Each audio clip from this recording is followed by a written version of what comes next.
നമസ്കാരം. പൊതുജനം കഴുതയല്ല എന്ന അധികാരികളെ ഓർമ്മിപ്പിക്കാനും ജനങ്ങൾ കോർക്കാനുമുള്ള ജനകീയ വാർത്താനേരം.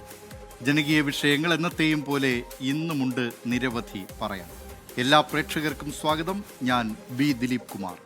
ആരംഭിക്കുന്നു പൊതുജനം കഴുതയല്ല സാർ.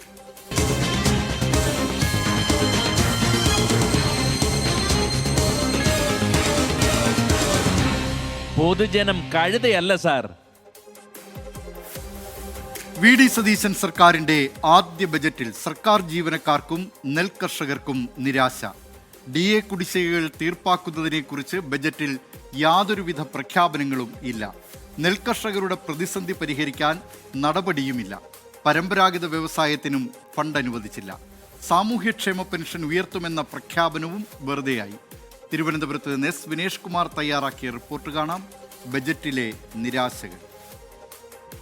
വി ഡി സതീശൻ സർക്കാരിൻ്റെ പ്രഥമ ബജറ്റിൽ അടിസ്ഥാന ജനവിഭാഗങ്ങൾക്ക് കാര്യമായ ഗുണമുണ്ടായില്ല. കർഷകരും കർഷക തൊഴിലാളികളും അവശത അനുഭവിക്കുന്ന മറ്റു വിഭാഗങ്ങളും ബജറ്റിന് പുറത്തുപോയത് എങ്ങനെയാണ്? കൃഷിക്കും അനുബന്ധ മേഖലയ്ക്കും 1500 കോടി വകയിരുത്തിയെങ്കിലും നെൽകർഷകരുടെ പ്രതിസന്ധി പരിഹരിക്കാൻ ബജറ്റിൽ നീക്കിയിരിപ്പില്ല. നെൽസംഭരണം കാര്യക്ഷമമാക്കുമെന്നല്ലാതെ സംഭരണം ഉയർത്തുകയോ കർഷകർക്കുള്ള ആനുകൂല്യ പ്രഖ്യാപനമോ ഉണ്ടായില്ല.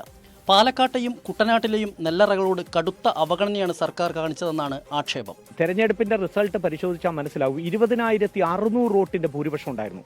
ഏകദേശം 25,000-ഓളം നെൽകർഷകരുള്ള ഒരു പ്രദേശമാണ്. ഈ ഭൂരിപക്ഷം എന്ന് പറയുന്നത് താരതമ്യേന ഒരു പുതുമുഖമായിട്ടുള്ള ഒരു വ്യക്തിക്ക് കിട്ടിയ ഭൂരിപക്ഷമാണ്. അത് മനസ്സിലാക്കണം. കർഷകരുടെ അമർഷം രേഖപ്പെടുത്തിയ ഒരു അവസരമായിരുന്നു അത്. അപ്പം ഞങ്ങളെടുത്ത തീരുമാനം പുനർവിചിന്തനത്തിന് വിധേയമാക്കണമെന്നാണ് ഞങ്ങളിപ്പോൾ ചിന്തിക്കേണ്ടി വരുന്നത്. ഇത് തീർത്തും പ്രതിഷേധാർഹമാണ്. തുറന്നു പറയുകയാണ്, മുഖ്യമന്ത്രി അടക്കമുള്ളവർ അരിയാഹാരം തന്നെയല്ലേ കഴിക്കുന്നത്. കടക്കണി മൂലം ദുരിതമനുഭവിക്കുന്ന കർഷകർക്ക് വിദർഭ മോഡൽ പാക്കേജ് എന്ന ആവശ്യവും പരിഗണിക്കപ്പെട്ടില്ല. സംസ്ഥാനത്തെ ലക്ഷക്കണക്കിന് വരുന്ന നിർധനരായ സാധാരണക്കാർക്ക് കൈത്താങ്ങാവേണ്ട സാമൂഹ്യ സുരക്ഷാ പെൻഷൻ തുക ഉയർത്താൻ ഇത്തവണ സർക്കാർ തയ്യാറായിട്ടില്ല. നഗരവികസന പ്രഖ്യാപനത്തിലാവട്ടെ തലസ്ഥാന നഗരത്തിന് കാര്യമായൊന്നും കിട്ടിയില്ല. ഉടനെയൊന്നും സാധ്യമാകാത്ത ലൈറ്റ് മെട്രോ കൊണ്ട് തിരുവനന്തപുരം നഗരത്തിന് തൃപ്തിയാവേണ്ടി വന്നു. പരമ്പരാഗത വ്യവസായ മേഖലയുടെ മുരടിപ്പ് തടയാൻ ഫലപ്രദമായ പദ്ധതികളൊന്നുമില്ല. നഷ്ടം മൂലം പൂട്ടിക്കിടക്കുന്ന ചെറുകിട വ്യവസായശാലകൾക്ക് തുറന്നു പ്രവർത്തിക്കാൻ ആവശ്യമായ സാമ്പത്തിക സഹായം പ്രഖ്യാപനത്തിലില്ല. കയർ മേഖലയ്ക്ക് മാത്രമാണ് നീക്കിയിരിപ്പുള്ളത്. സർക്കാർ ജീവനക്കാർക്ക് DA, DR കൃത്യമായി വിതരണം ചെയ്യുമെന്നല്ലാതെ വിസ്മയമൊന്നുമുണ്ടായില്ല. DAയും DRും ഇനി മുതൽ മുടക്കം കൂടാതെ കൃത്യമായി നൽകുമെന്ന ഒരു ഉറപ്പ് മാത്രമാണ് ബജറ്റിലുള്ളത്. കുടിശ്ശികയെക്കുറിച്ച് ബജറ്റ് പൂർണ്ണമായും മൗനം പാലിക്കുന്നു. ജീവനക്കാരുടെ ലീവ് സറണ്ടർ ആനുകൂല്യങ്ങളുടെ കാര്യത്തിൽ വ്യക്തമായ പ്രഖ്യാപനങ്ങൾക്ക് പകരം ഉചിതമായ തീരുമാനം കൈക്കൊള്ളും എന്ന പ്രഖ്യാപനം മാത്രമാണ് ബജറ്റിലുള്ളത്.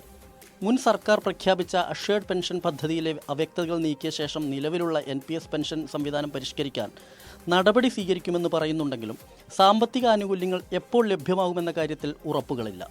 സ്റ്റാറ്റ്യൂട്ടറി പെൻഷൻ നിർത്തലാക്കി 2013 UDF സർക്കാർ നടപ്പിലാക്കിയ ന്യൂ പെൻഷൻ സ്കീം തുടരുമെന്നാണ് ഇപ്പോൾ ബജറ്റ് നൽകുന്ന സൂചന. കഴിഞ്ഞ സർക്കാർ നടപ്പിലാക്കിയ LDF സർക്കാർ നടപ്പിലാക്കിയ എഷ്വേർഡ് പെൻഷൻ സ്കീം ഉപേക്ഷിക്കുമെന്നാണ് ബജറ്റ് നിർദ്ദേശിക്കുന്നത്. ജീവനക്കാർക്ക് പെൻഷൻ കാര്യത്തിൽ ലഭിക്കുമായിരുന്ന ഉറപ്പ് ഇതിലൂടെ നഷ്ടമാകുന്ന സ്ഥിതിയാണ് ഉണ്ടായിട്ടുള്ളത്. വയനാടിന് ഇത്തവണയും ആധുനിക സൗകര്യമുള്ള മെഡിക്കൽ കോളേജില്ല. LDF സർക്കാർ മെഡിക്കൽ കോളേജായി പ്രഖ്യാപിച്ചതാണ് മാനന്തവാടി ജില്ലാ ആശുപത്രി. മെഡിക്കൽ കോളേജിൻ്റെ യാതൊരു സൗകര്യവും ഇവിടെയില്ല. കിടത്തി ചികിത്സ പോലും ആരംഭിക്കാത്ത പാലക്കാട് മെഡിക്കൽ കോളേജിന് ഇത്തവണയും കൈത്താങ്ങില്ല. അതിവേഗ റെയിൽ പദ്ധതിയുടെ സാധ്യതാ പഠനവും ബജറ്റിലുണ്ടായില്ല. അപകട മുനമ്പിൽ നിൽക്കുന്ന താമരശ്ശേരി ചുരം ബദൽ റോഡ് സാധ്യതയും ബജറ്റിൽ ഇടം പിടിച്ചില്ല. കടുത്ത സാമ്പത്തിക പ്രതിസന്ധി നേരിടുന്ന സപ്ലൈകോ, ഹോർട്ടികോപ്പ് സംവിധാനങ്ങൾക്ക് യാതൊരു സാമ്പത്തിക സഹായവും ബജറ്റ് പ്രഖ്യാപനത്തിൽ ഉണ്ടായില്ല എന്നതാണ് യാഥാർത്ഥ്യം. സർക്കാർ ജീവനക്കാരെ അവഗണിച്ചത് മാത്രമല്ല, പ്രതീക്ഷിച്ച പല പദ്ധതികളും ഇത്തവണ ബജറ്റിൽ ഉണ്ടായില്ല. ഒപ്പം തന്നെ പിന്നോക്ക ജില്ലകൾക്ക് മെഡിക്കൽ കോളേജ് എന്ന സ്വപ്നം വീണ്ടും കീറാമുട്ടിയാവുകയാണ്. ഹരിപ്പാടിനും തിരുവനന്തപുരത്തിനും മെഡിക്കൽ കോളേജ് അനുവദിച്ചപ്പോൾ ഇടുക്കിക്കും വയനാടിനുമില്ല. എസ് വിനേഷ് കുമാർ, 24 തിരുവനന്തപുരം. പൊതുജനം കഴുതയല്ല സാർ. നിരവധി പ്രേക്ഷകരാണ് ബജറ്റുമായി ബന്ധപ്പെട്ട് 24ന്റെ കമന്റ് ബോക്സിൽ പ്രതികരണങ്ങൾ നടത്തുന്നത്. തോമസ് മാത്യു പറയുന്നു, അമ്പലവും പള്ളിയും സ്മാരകവും പണിതു തരാമെന്ന് പറഞ്ഞില്ലേ, പിന്നെന്തിനാണ് പെൻഷൻ പാവങ്ങൾക്ക് എന്ന്. രഘുനന്ദനൻ പറയുന്നു, പ്രതിപക്ഷത്തിരുന്നപ്പോൾ LDFനെ വിമർശിച്ച കാര്യങ്ങളൊന്നും നടപ്പായില്ല, അതാണ് വിസ്മയം എന്ന്. അലക്സ് കൊട്ര പറയുന്നു, തുടക്കമല്ലേ, വരുമാനം കൂടി നോക്കണ്ടേ, എല്ലാം ഒരുമിച്ച് കൊടുക്കാൻ പറ്റുമോ, വെയിറ്റ് ആൻഡ് സീ എന്ന്. മിനിബാബു പറയുന്നു, മുക്കിന് മെഡിക്കൽ കോളേജ് കൊണ്ടുവന്നിട്ട് എന്തിനാ, ഉള്ള മെഡിക്കൽ കോളേജുകൾ നല്ല രീതിയിൽ നടത്തിക്കൊണ്ടു പോകുന്നില്ല, അപ്പോഴാ വീണ്ടും മെഡിക്കൽ കോളേജ് എന്ന്. ചേറാടി പറയുന്നു, DA ഒക്കെ സൗകര്യം പോലെ കൊടുത്താൽ മതി, ഇപ്പോൾ തന്നെ പൊതുസമ്പത്തിൻ്റെ 77% ഉദ്യോഗസ്ഥരുടെ ക്ഷേമത്തിനായി ഉപയോഗിക്കുന്നു, കുറച്ച് ക്ഷേമം ബാക്കിയുള്ളവർക്കും വേണം എന്ന്. അങ്ങനെ ആ നിലയിൽ നിരവധി പ്രേക്ഷകരാണ് ഈ ബജറ്റുമായി ബന്ധപ്പെട്ട പ്രതികരണങ്ങൾ നടത്തുന്നത്. ശരിയാണ്, നേരത്തെ തന്നെ ചില ചർച്ചകളൊക്കെ ഇതുമായി ബന്ധപ്പെട്ട, അതായത് മെഡിക്കൽ കോളേജുകൾ ഇനി കേരളത്തിന് കൂടുതലായി ആവശ്യമുണ്ടോ, മെഡിക്കൽ കോളേജുകൾക്ക് പകരം സർക്കാർ മേഖലയിൽ തന്നെ, സർക്കാരിൻ്റെ മുൻകൈയിൽ തന്നെ സൂപ്പർ സ്പെഷ്യാലിറ്റി ആശുപത്രികളല്ലേ വേണ്ടത് എന്ന നിലയിലൊക്കെ വലിയ ചർച്ച നടന്നതാണ്. പക്ഷേ ഇപ്പോഴും നമ്മൾ കൂടുതൽ മെഡിക്കൽ കോളേജുകൾ എന്ന നിലയിലേക്ക് മാറുകയാണ്. ഇനി നമുക്ക് ഈ ബജറ്റ് അവതരിപ്പിച്ചതിന് ശേഷം വില കൂടുന്നതും കുറയുന്നതും എന്തിനൊക്കെയാണ് എന്ന് നോക്കാം. ചിലതിന് വില കൂടുകയോ അല്ലെങ്കിൽ നികുതി കൂടുകയോ ഒക്കെ ചെയ്യുന്നുണ്ട്. അതുകൊണ്ട് ആദ്യം ഈ വിലയോ അല്ലെങ്കിൽ നികുതിയോ കൂടുന്നവ എന്തൊക്കെയാണ്? ഒന്ന്, ഇലക്ട്രിക് വാഹനങ്ങൾ. 40 ലക്ഷം രൂപയിൽ കൂടുതൽ വില വരുന്ന ആഡംബര ഇലക്ട്രിക് വാഹനങ്ങളുടെ റോഡ് നികുതി നിലവിലെ 10% നിന്നും 15% ഉയർത്തി. 2, വീര്യം കുറഞ്ഞ മദ്യം. 0.5% മുതൽ 10% വരെ വീര്യമുള്ള മദ്യ ഉൽപ്പന്നങ്ങൾക്ക് 120% വിൽപ്പന നികുതിയും 10% മുതൽ 20% വരെ വീര്യമുള്ളവയ്ക്ക് 175% വിൽപ്പന നികുതിയും നിശ്ചയിച്ചു.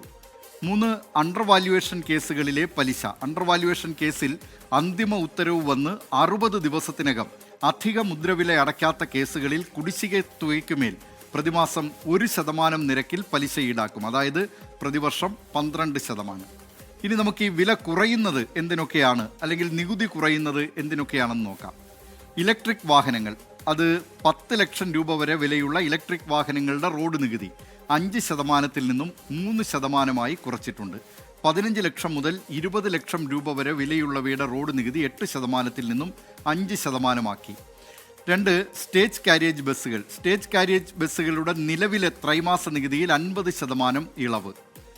ഓൾ ഇന്ത്യ ടൂറിസ്റ്റ് ബസ്സുകളുടെ ത്രൈമാസ നികുതി കുറച്ചിട്ടുണ്ട്. സീറ്റ് ഒന്നിന് 2000 രൂപയായിരുന്നത് 900 രൂപയാക്കി. സ്ലീപ്പറുകളുടെ നികുതി സീറ്റ് ഒന്നിന് 3000 രൂപയിൽ നിന്ന് 1500 രൂപയാക്കിയിട്ടുണ്ട്. ട്രെയിലർ വാഹനങ്ങൾ 20 ടണ്ണിന് മുകളിൽ ഭാരമുള്ള ട്രെയിലർ വാഹനങ്ങളുടെ അധിക നികുതി സ്ലാബ് ഒഴിവാക്കി. ഇത് 15 ടണ്ണിന് മുകളിലുള്ള വാഹനങ്ങളുടെ കുറഞ്ഞ നികുതി നിരക്കിലേക്ക് ഏകീകരിച്ചിട്ടുണ്ട്. അടുത്തത് ഭിന്നശേഷിക്കാരുടെ വാഹന നികുതിയിലുണ്ടായ ഇളവാണ്. ഭിന്നശേഷിക്കാർക്ക് മോട്ടോർ വാഹന നികുതി ഇളവ് ലഭിക്കുന്ന വാഹനത്തിൻ്റെ മൂല്യപരിധി നിലവിലുള്ള 7 ലക്ഷം രൂപയിൽ നിന്നും 15 ലക്ഷം രൂപയായി ആക്കിയിട്ടുണ്ട്. കേരളയിൽ രജിസ്റ്റർ ചെയ്തിട്ടുള്ള വില്ലകൾ, അത് പരിസ്ഥിതി സൗഹൃദ നിർമ്മാണങ്ങൾ പ്രോത്സാഹിപ്പിക്കുന്നതിനായി ഫ്ളാറ്റുകൾക്കും അപ്പാർട്ട്മെൻറ്റുകൾക്കുമുള്ള കുറഞ്ഞ മുദ്രവില നിരക്കായ 4% നിശ്ചിത മാനദണ്ഡങ്ങൾ പാലിക്കുന്ന വില്ലകൾക്കും ബാധകമാക്കിയിട്ടുണ്ട്. ചെറുകിട നികുതി കുടിശ്ശിക എഴുതിത്തള്ളൽ, അത് GST വരുന്നതിന് മുമ്പുള്ള പഴയകാല നികുതി നിയമങ്ങളിൽ, അതായത് 2017-18 വരെ, ആ സാമ്പത്തിക വർഷം വരെ 50,000 രൂപ മുതൽ 2 ലക്ഷം രൂപ വരെയുള്ള കുടിശ്ശികകളുടെ പിഴയും പലിശയും പൂർണ്ണമായും ഒഴിവാക്കും. 2010 മാർച്ച് 31 വരെയുള്ള അണ്ടർ വാല്യുവേഷൻ കേസുകളിൽ 10,000-ൽ താഴെയുള്ള ബാധ്യതയുള്ളവ പൂർണ്ണമായി എഴുതിത്തള്ളി. അടുത്തത് ഫ്ലഡ് സെസ് കുടിശ്ശിക തീർപ്പാക്കലാണ്. അത് കുടിശ്ശികയുള്ള ഫ്ലഡ് സെസ് തുക മാത്രം മുടക്കിയാൽ അതുമായി ബന്ധപ്പെട്ട പലിശയും പിഴയും പൂർണ്ണമായും ഒഴിവാക്കും. ഈ ചെല്ലാൻ ആംനസ്റ്റിയിൽ 50% പിഴ മാത്രമടച്ച് ഈ ചെല്ലാനുകൾ തീർപ്പാക്കാനുള്ള പദ്ധതി പ്രഖ്യാപിച്ചിട്ടുണ്ട്. മറ്റ് ചില പ്രധാന ആനുകൂല്യങ്ങൾ ഇവയാണ്. റബ്ബറിൻ്റെ താങ്ങുവില 200 രൂപയിൽ നിന്ന് 250 രൂപയാക്കി. മത്സ്യത്തൊഴിലാളികളുടെ മണ്ണെണ്ണ സബ്സിഡി 75 രൂപയാക്കി. ഇങ്ങനെ ഇതുമായി ബന്ധപ്പെട്ട, അതായത് ജനങ്ങൾക്ക് ഉപകാരപ്പെടുന്നവ, ജനങ്ങൾക്ക് കുറച്ച് ഭാരം ഉണ്ടാകുന്നവ, ആ നിലയിൽ നികുതി കൂടുന്നതും കുറയുന്നതുമായ ചില കാര്യങ്ങൾ ഈ ബജറ്റിൻ്റെ ഭാഗമായിട്ടുണ്ട്. പ്രതിസന്ധിയുടെ ആഴത്തിൽ നിൽക്കുന്ന ചലച്ചിത്ര മേഖലയ്ക്ക് പുത്തൻ ഉണർവെന്നാണ് ബജറ്റ് പ്രഖ്യാപനത്തെ പൊതുവിൽ വായിക്കുന്നത്. കൊച്ചിയിലെ ഫിലിം സിറ്റിയും സിനിമയെ വ്യവസായമായി പരിഗണിക്കുന്നതും കൈത്താങ്ങാകാൻ ബജറ്റ് പ്രഖ്യാപനത്തിന് സാധിക്കുമെന്ന് വരും നാളുകൾ മറുപടി പറയും. കൊച്ചിയിൽ നിന്ന് ലാൽകൃഷ്ണൻ തയ്യാറാക്കിയ റിപ്പോർട്ട് കാണാം. സിനിമാ മേഖലയ്ക്ക് വാരിക്കോരി. വി ഡി സതീശൻ സർക്കാരിന്റെ ആദ്യ ബജറ്റ് പ്രഖ്യാപനത്തിന് പിന്നാലെ ഏറ്റവും ശ്രദ്ധയാകർഷിച്ചത് മോഹൻലാലിന്റെ സോഷ്യൽ മീഡിയ പോസ്റ്റായിരുന്നു. ബജറ്റിനെ പ്രകീർത്തിക്കുന്ന പതിവില്ലാത്ത കുറിപ്പിന് പിന്നാലെ പ്രധാന കാരണം ചലച്ചിത്ര മേഖലയോടുള്ള പരിഗണനയായിരുന്നു. കൊച്ചിയിലെ ഫിലിം സിറ്റിയും വ്യവസായമെന്ന പരിഗണനയും. മലയാള സിനിമ മേഖലയെ വികസിപ്പിക്കാൻ സർക്കാർ സമഗ്ര പദ്ധതികൾ തയ്യാറാക്കും. ഇതിന്റെ ഭാഗമായി JC Daniel international film city ചിത്രനഗരം കൊച്ചിയിൽ സ്ഥാപിക്കും. സാമ്പത്തിക പ്രതിസന്ധിയും നിർമ്മാണ ചെലവും നികുതി ഭാരവും നാൾക്കുനാൾ പരാതിയായി മാറി മാറി വരുന്ന സർക്കാരുകൾക്ക് മുന്നിൽ നിരവധി തവണ നിവേദനമായും നിർദ്ദേശമായും സിനിമാ സംഘടനകൾ ഉയർത്തിയിട്ടുണ്ട്. കലാപരമായ സൃഷ്ടി എന്ന ടാഗ്ലൈൻ കൂടപ്പുറപ്പായിരുന്ന ചലച്ചിത്ര മേഖലയ്ക്ക് പരിമിതികളും പതിവായിരുന്നു. സിനിമാ കോൺക്ലേവുകളോ മാരത്തോൺ ചർച്ചകളോ പരാതി പരിഹാര മാർഗങ്ങളോ ഒന്നും തന്നെ ഉണ്ടായിരുന്നില്ല.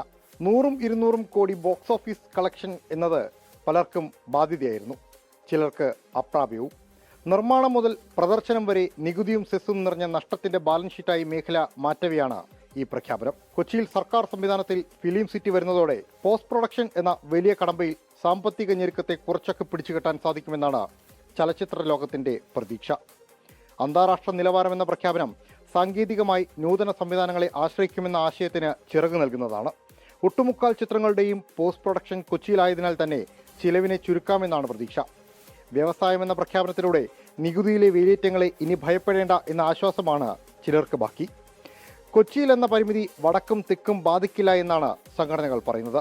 നിലവിൽ കൊച്ചി തന്നെയാണ് സിനിമാ ഹബ്ബ്. യാത്രാ സൗകര്യങ്ങളും അടിസ്ഥാന സൗകര്യവും കൂടുതലാണ് കൊച്ചിയിൽ.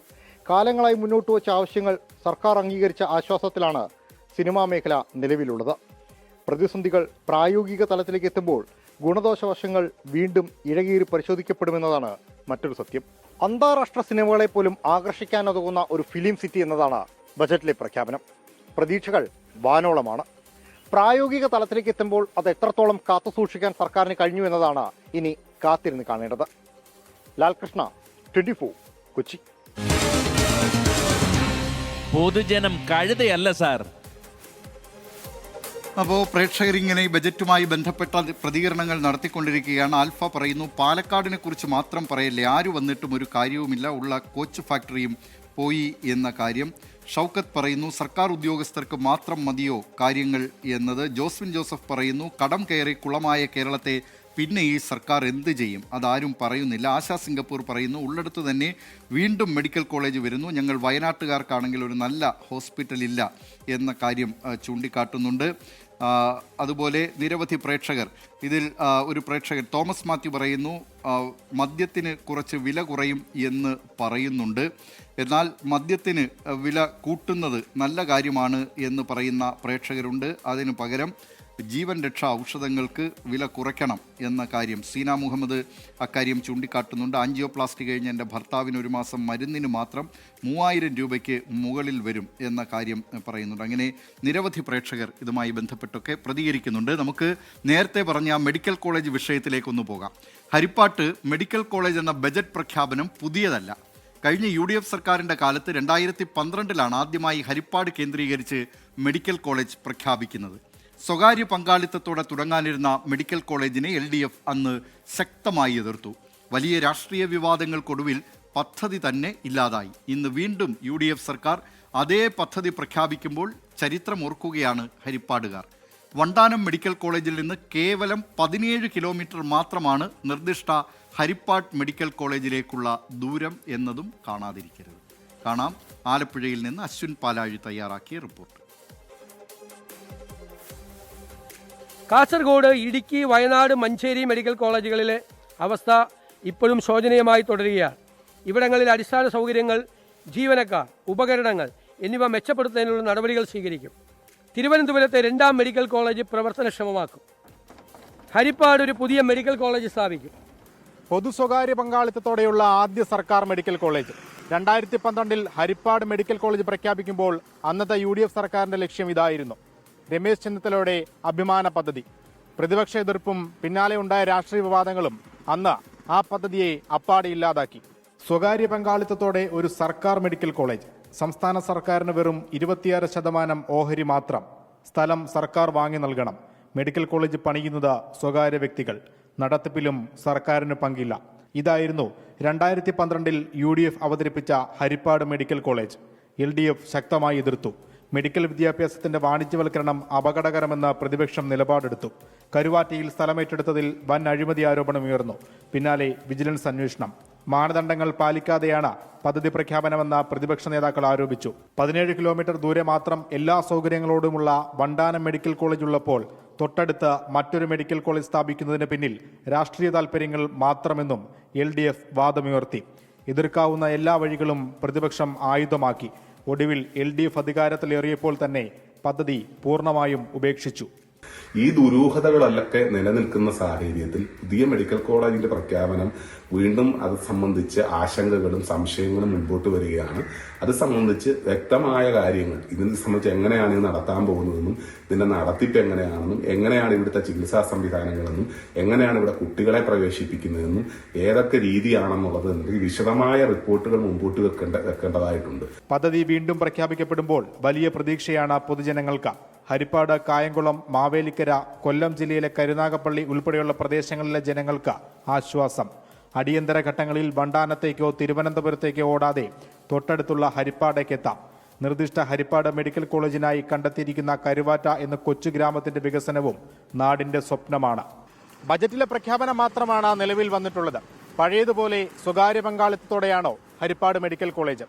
ആണെങ്കിലും അല്ലെങ്കിലും പ്രതിപക്ഷ നിലപാട് എന്തായിരിക്കും? പഴയ വിവാദങ്ങൾ വീണ്ടും തലപൊക്കുമോ? കാത്തിരുന്നു കാണണം. ആലപ്പുഴയിൽ നിന്ന് ഷിബിൻ ബഷീറിനൊപ്പം അശ്വിൻ പാലാഴി, 24. പൊതുജനം കഴുതയല്ല സാർ. അപ്പോൾ നമുക്ക് അങ്ങ് ക്യൂബയിൽ എന്താണ് സംഭവിക്കുന്നതെന്നൊന്ന് നോക്കി വരാം. അമേരിക്കൻ സമ്മർദ്ദത്തിന് വഴങ്ങി സമഗ്ര സാമ്പത്തിക പരിഷ്കാരത്തിന് ക്യൂബയിൽ വഴിയൊരുങ്ങുന്നു. സാമ്പത്തിക രംഗം സ്വകാര്യ മേഖലയ്ക്ക് തുറന്നു നൽകാനുള്ള നടപടികൾ ക്യൂബ ആരംഭിച്ചു. തുറന്ന വിപണിക്ക് ആഹ്വാനം ചെയ്യുന്ന ബില്ലിന് ക്യൂബൻ കമ്മ്യൂണിസ്റ്റ് പാർട്ടി അംഗീകാരം നൽകി. സാമ്പത്തിക പരിഷ്കരണങ്ങൾ നടത്തിയാൽ ക്യൂബയ്ക്ക് മേലുള്ള ഉപരോധങ്ങൾ കുറയ്ക്കാമെന്ന് അമേരിക്ക ആവർത്തിച്ചിരുന്നു. വിഷ്ണു എസ് വിജയൻ തയ്യാറാക്കിയ റിപ്പോർട്ട് കാണാം. ക്യൂബ കീഴടങ്ങിയോ? പതിറ്റാണ്ടുകൾ നീണ്ട ഉപരോധങ്ങൾക്കും ഭീഷണികൾക്കും വഴങ്ങാതെ പോരാടി നിന്നതാണ് ക്യൂബ. കടുത്ത വിദേശ നാണ്യ ദൗർലഭ്യം, പണപ്പെരുപ്പം, ഇന്ധന വൈദ്യുതി ക്ഷാമം, ഒന്നിനു മുകളിലൊന്നായി വെല്ലുവിളികളുടെ പെരുമഴ. വൻകിട കൃഷി തടസ്സപ്പെട്ടപ്പോൾ നഗരങ്ങളിലെ ഒഴിഞ്ഞ പറമ്പുകളും ടെറസുകളും ജൈവ കൃഷിത്തോട്ടങ്ങളാക്കി. ചരക്കുനീക്കത്തിനും യാത്രകൾക്കുമായി ചൈനയിൽ നിന്ന് ലക്ഷക്കണക്കിന് സൈക്കിളുകൾ ഇറക്കുമതി ചെയ്തു. ടൂറിസം വരുമാനം കൊണ്ട് മാത്രം അതിജീവനത്തിന്റെ കഥകൾ എഴുതി. ആരോഗ്യ വിദ്യാഭ്യാസ മേഖലയെ സംരക്ഷിച്ചു നിർത്തി. ഫിഡൽ കാസ്ട്രോ എന്ന വൻമതിലിനു മുന്നിൽ ജനതയൊരുമിച്ച് നിന്ന കാലത്ത് ക്യൂബ പ്രതിസന്ധികളെ മറികടന്ന് നടന്നതാണ്. പക്ഷേ കാസ്ട്രോ യുഗം അവസാനിച്ചപ്പോൾ അമേരിക്ക പിന്നെയും ഉപരോധം കടുപ്പിച്ചു. ഡൊണാൾഡ് ട്രംപിന്റെ കാലത്ത് ക്യൂബയുടെ അതിജീവനം ദുസ്സഹമായി. ദിവസങ്ങളോളം വൈദ്യുതിയും ഇന്ധനവും മുടങ്ങിയ ജനത ഒടുവിൽ പൊറുതിമുട്ടി തെരുവിലിറങ്ങി. ഇനിയും താങ്ങാനാകില്ലെന്ന് വന്നപ്പോൾ ക്യൂബൻ ഭരണകൂടം ആ ചരിത്രപരമായ തീരുമാനമെടുത്തു: വിപണി തുറക്കുക. സാമ്പത്തിക രംഗം സ്വകാര്യ മേഖലയ്ക്ക് തുറന്നു നൽകാനുള്ള നടപടികൾ ആരംഭിച്ചു. തുറന്ന വിപണിക്ക് ആഹ്വാനം ചെയ്യുന്ന ബില്ലിന് ക്യൂബൻ കമ്മ്യൂണിസ്റ്റ് പാർട്ടി അംഗീകാരം നൽകി. സ്വകാര്യ ബാങ്കുകൾ അനുവദിക്കാനും പൊതുമേഖലാ സ്ഥാപനങ്ങളെ വാണിജ്യ കമ്പനികളാക്കി മാറ്റാനും സ്വകാര്യ മൂലധനം വർദ്ധിപ്പിക്കാനുമുള്ള 176ഓളം സാമ്പത്തിക പരിഷ്കാരങ്ങളാണ് ബില്ലിലുള്ളത്. ദേശീയ അസംബ്ലിയിൽ ബിൽ പാസ്സാകുമെന്നാണ് റിപ്പോർട്ടുകൾ. സാമ്പത്തിക പരിഷ്കരണങ്ങൾ നടപ്പാക്കിയാൽ ക്യൂബയ്ക്ക് മേലുള്ള ഉപരോധങ്ങൾ കുറയ്ക്കാമെന്നാണ് അമേരിക്ക പറയുന്നത്. എത്ര പൊരുതി നിന്നിട്ടും മിണ്ടാതിരുന്ന ലോകം വിപണി തുറന്നിട്ട ക്യൂബയെ പ്രശംസകൾ കൊണ്ട് മൂടാനെത്തുന്ന ദിവസങ്ങളായിരിക്കും ഇനി വരാനിരിക്കുന്നത്. International desk, 24. പൊതുജനം കഴുതയല്ല സാർ.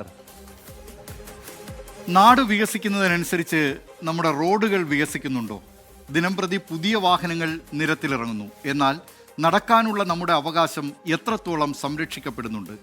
കാൽനട യാത്രക്കാർക്ക് എത്രത്തോളം സുരക്ഷിതമാണ് നമ്മുടെ റോഡുകൾ? അപകടത്തിൽ കൊല്ലപ്പെടുന്ന കാൽനട യാത്രക്കാരുടെ എണ്ണം ഓരോ വർഷവും വർദ്ധിച്ചുകൊണ്ടിരിക്കുകയാണ്. ഈ വിഷയത്തിൽ നിർണായകമായ ഇടപെടലാണ് സുപ്രീം കോടതിയിൽ നിന്നും ഉണ്ടായത്. സുരക്ഷിതമായ നടപ്പാതകളിലൂടെ നടക്കാനുള്ള അവകാശം ഒരു മൗലിക അവകാശമാണെന്ന് സുപ്രീം കോടതി വിധിച്ചു. ഡൽഹിയിൽ നിന്ന് ബൽറാം നെടുങ്ങാടി തയ്യാറാക്കിയ റിപ്പോർട്ട് കാണാം. നടപ്പാതകൾ സുരക്ഷിതമാക്കണം. റോഡുകൾ വികസിക്കുമ്പോൾ കാൽനട യാത്രക്കാർ പാടെ അവഗണിക്കപ്പെടുന്നു. കാൽനട യാത്രക്കാരെ പലപ്പോഴും ഒരു ശല്യമായാണ് വാഹന ഡ്രൈവർമാർ കാണാറുള്ളത്. ഇനി നടപ്പാതകളുള്ള ഡൽഹി അടക്കമുള്ള മഹാനഗരങ്ങളിലാകട്ടെ ഈ നടപ്പാതകൾ വാഹന പാർക്കിങ്ങുകളും വഴിയോര കച്ചവടക്കാരുടെ കേന്ദ്രങ്ങളുമായി മാറുന്നു. അണ്ടർ റോഡുകളും ഓവർ ബ്രിഡ്ജുകളുമാകട്ടെ പകൽ പോലും സാമൂഹ്യ വിരുദ്ധരുടെ താവളവുമാണ്. 2025 മാത്രം രാജ്യത്ത് 1,72,000-ലേറെ പേർ റോഡ് അപകടങ്ങളിൽ കൊല്ലപ്പെട്ടു എന്നാണ് കണക്ക്. മരിച്ചവരിൽ 20%-ലേറെയും കാൽനടയാത്രക്കാർ. ഡൽഹിയിൽ മാത്രം പോയ വർഷം 649 കാൽനടയാത്രക്കാർക്കാണ് അപകടത്തിൽപ്പെട്ട ജീവൻ നഷ്ടമായത്. നിഷ്ക്രിയത്വത്തിന്റെയും നിസ്സംഗതയുടെയും അടയാളമായി ഓരോ വർഷവും ജീവൻ നഷ്ടമാകുന്ന കാൽനടയാത്രക്കാരുടെ എണ്ണം വർദ്ധിച്ചു വരുന്നതായി കാണാം. റോഡ് വികസനത്തിനനുസരിച്ച് വാഹനങ്ങൾ പെരുകുമ്പോൾ കാൽനടയാത്രക്കാർ പാർശ്വവൽക്കരിക്കപ്പെടുന്നു. കാൽ വയ്ക്കാനുള്ള ഇടത്തിനായി മോട്ടോർ വാഹനങ്ങളുമായി മത്സരിക്കുകയാണ് മനുഷ്യർ. ഇന്ത്യയിൽ കാൽനടയാത്രക്കാരുടെ അവകാശങ്ങൾ ഉറപ്പാക്കുന്ന പ്രത്യേക കേന്ദ്രീകൃത നിയമമോ നയമോ ഇല്ല എന്നതാണ് യാഥാർത്ഥ്യം. കാൽനടയാത്രക്കാർ എന്ന വാക്ക് പരാമർശിക്കപ്പെടുന്ന ഒരേ ഒരു സ്ഥലം 1989-ലെ റോഡ് നിയന്ത്രണ നിയമങ്ങളിൽ മാത്രമാണ്. ഈ സാഹചര്യത്തിലാണ് സുരക്ഷിതമായ നടപ്പാതകളിലൂടെ നടക്കാനുള്ള അവകാശം ഒരു മൗലികാവകാശമാണെന്ന സുപ്രീം കോടതിയുടെ വിധി. കാൽനടയാത്രക്കാരുടെ അവകാശം പ്രഖ്യാപിക്കുകയും ആവശ്യമായ കാൽനട അടിസ്ഥാന സൗകര്യങ്ങൾ നിർമ്മിക്കുന്നതിനും പരിപാലിക്കുന്നതിനുമുള്ള മുനിസിപ്പൽ അധികാരികളുടെയും തദ്ദേശ സ്വയംഭരണ സ്ഥാപനങ്ങളുടെയും കടമ നിർവചിക്കുന്ന ഒരു നിയമം കൊണ്ടുവരാൻ സുപ്രീം കോടതി കേന്ദ്ര സർക്കാരിന് നിർദ്ദേശം നൽകി. ഭരണഘടനയുടെ പാർട്ട് 3 പ്രകാരം നടക്കാനുള്ള അവകാശം ഒരു മൗലികാവകാശമാണ്. ഇന്ത്യൻ ഭരണഘടനയുടെ article 19(1)(a), article 19(1)(b), article 19(1)(c), article 21 എന്നിവയ്ക്കൊപ്പം ആർട്ടിക്കിൾ 19(1)(d) പ്രകാരം ഉറപ്പു നൽകുന്ന സഞ്ചാര അവകാശത്തിന്റെ ഔഭാജ്യ ഘടകമാണത്.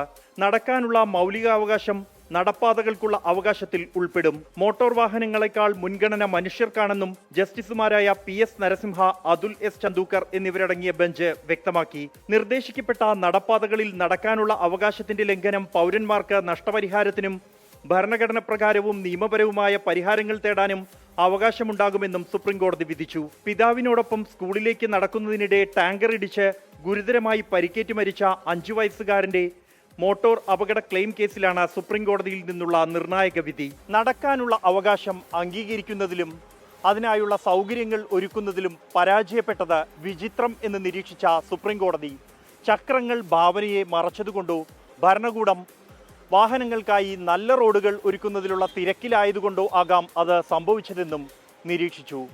സുപ്രീം കോടതിയുടെ ഈ നിർണായക വിധിയിലൂടെ കാൽനട യാത്രക്കാർക്കുള്ള സൗകര്യങ്ങൾ മെച്ചപ്പെടും എന്ന് പ്രതീക്ഷിക്കാം. ബൽറാം നെടുങ്ങാടി, 24, ഡൽഹി. പൊതുജനം കഴുതയല്ല സാർ. സംസ്ഥാനം പനിച്ചു വിറയ്ക്കുന്നതിനിടയിൽ ആരോഗ്യവകുപ്പ് ഡയറക്ടർ പദവിയിൽ മണിക്കൂറുകൾ നീണ്ട അനിശ്ചിതത്വം. സ്ഥാനത്ത് നിന്ന് നീക്കിയ നടപടി സ്റ്റേ ചെയ്ത ഉത്തരവുമായി എത്തിയ ഡോക്ടർ KJ റീനയ്ക്ക് ജോലിയിൽ പ്രവേശിക്കാൻ കഴിഞ്ഞില്ല. DHS താൽക്കാലിക ചുമതലയുള്ള ഡോക്ടർ V മീനാക്ഷി കസേര ഒഴിഞ്ഞു നൽകാൻ തയ്യാറാകാത്തതാണ് കാരണം. തർക്കം തുടരുന്നതിനാൽ സംസ്ഥാനത്ത് ഇന്ന് ഉച്ചയ്ക്ക് നടക്കേണ്ടിയിരുന്ന പകർച്ചവ്യാധി പ്രതിരോധ യോഗവും മുടങ്ങി. തിരുവനന്തപുരത്ത് നിന്ന് മേഖലാ മുരളി തയ്യാറാക്കിയ റിപ്പോർട്ട് കാണാം. ആരോഗ്യവകുപ്പിലെ കസേരകളി. പകർച്ചവ്യാധി ഭീഷണിയിലാണ് സംസ്ഥാനം. ദിവസേനയുള്ള കണക്കുകൾ ആശങ്കപ്പെടുത്തുന്നുണ്ട്. അതിൽ കൃത്യമായ മുന്നൊരുക്കങ്ങൾ നടത്തേണ്ടത് വകുപ്പ് മന്ത്രിയും ആരോഗ്യവകുപ്പ് ഡയറക്ടറും. എന്നാൽ കഴിഞ്ഞ മണിക്കൂറുകളായി ആരോഗ്യവകുപ്പ് ഡയറക്ടറുടെ കാര്യാലയം സാക്ഷ്യം വഹിക്കുന്നത് ത്രസിപ്പിക്കുന്ന കസേരക്കളിക്ക്. സംസ്ഥാനത്ത് നിപ്പ സ്ഥിരീകരിച്ച രാത്രിയിലാണ് ആരോഗ്യവകുപ്പ് ഡയറക്ടർ സ്ഥാനത്ത് നിന്ന് ഡോക്ടർ KJ റീനയെ മാറ്റിയ സർക്കാർ ഉത്തരവ് പുറത്തിറങ്ങുന്നത്. DHS 15 ദിവസത്തെ അവധിയെടുത്തെന്നും 3 വർഷ കാലാവധി പൂർത്തിയായെന്നും ഉത്തരവിൽ പരാമർശം. എന്നാൽ സാമാന്യനീതി നിഷേധിക്കപ്പെട്ടുവെന്ന് ഡോക്ടർ KJ റീന ആദ്യഘട്ടത്തിൽ തന്നെ പ്രതികരിച്ചു. ആരോഗ്യവകുപ്പ് ഡയറക്ടർക്കെതിരെ എടുത്തത് നടപടി തന്നെയെന്ന് വകുപ്പ് മന്ത്രി K മുരളീധരന്റെ വിശദീകരണവും പിന്നാലെ. നീതി നിഷേധമായിട്ടാണ് എനിക്ക് തോന്നുന്നത്. സാമാന്യനീതി, ഒരു വ്യക്തിയോട് ചെയ്യുന്ന സാമാന്യനീതി നിഷേധിക്കപ്പെട്ടു.